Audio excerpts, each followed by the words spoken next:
Alright, now before I forget again, we will move on to Chapter 12 of this.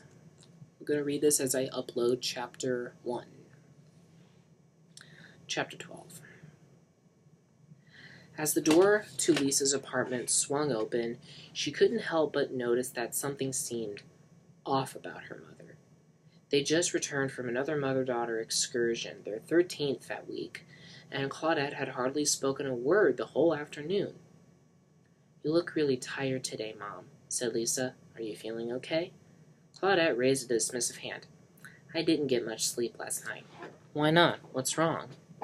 "You remember my friend Shirley Hamilton?" Lisa did. She was an old lady like her mother. Uh-huh. She wants to buy a new house, so I asked Johnny if he could help her with the down payment. Perfectly reasonable request, thought Lisa. Future husbands, good ones, pay for their wives' mother's friend's house's down payment. Simple as that. All he could tell me, it's an awkward situation, Claudia continued. I expected your husband to be a little more generous. Lisa rolled her eyes. He is not my husband. I know, Claudette said, walking towards the couch, but Johnny is part of our family. Mom. I don't love Johnny anymore, Lisa said for what felt like the 33rd time in about an hour. When were people going to get it through their heads? I don't even like him, she added. It was Claudette's turn to roll her eyes. Lisa knew exactly what it would take to force her mother to take her seriously.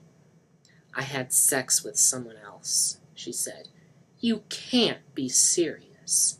Meanwhile, Johnny was lurking by the stairs the whole time, listening to everything everyone was saying like a master spy. What was it Lisa had just said? She slept with someone else? He didn't believe it. Wouldn't. Not Lisa. Not his Lisa.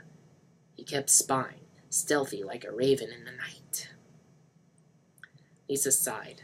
You don't understand. Who is it? Claudette asked.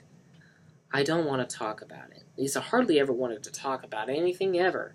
Yet, oddly, she always ended up complaining at length to all her friends and family at every opportunity. It was one of Lisa's more enigmatic features, and it drove Johnny, and indeed Mark, Johnny's best friend, absolutely wild. You don't want to talk about it. Then why did you bring it up in the first place? Claudette had a knack for pointing things out like that. Lisa couldn't stand it. I don't know. You don't know? Claudette shook her head. If you think I'm tired today, wait till you see me tomorrow.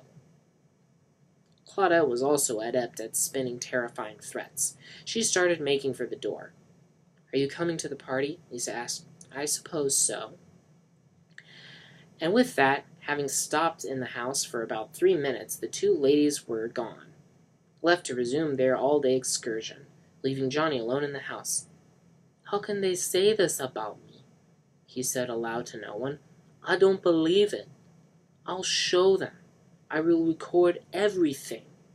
He couldn't believe that Lisa would ever be unfaithful to him, but if she was, he needed to know for sure. There was one bulletproof way to finding out.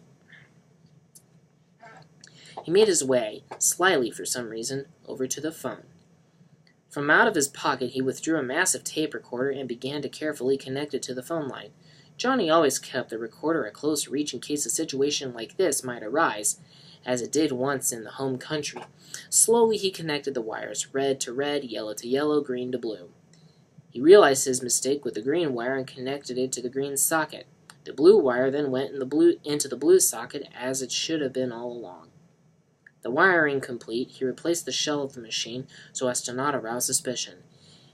He took a tape from his shirt pocket and placed it in. A quick check and it was hidden under the table. He adjusted the books and plant on the table, ensuring it was just as he left it. There, it was done.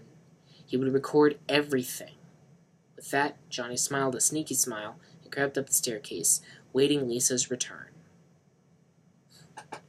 A lot of short chapters in this book, but, what do you expect?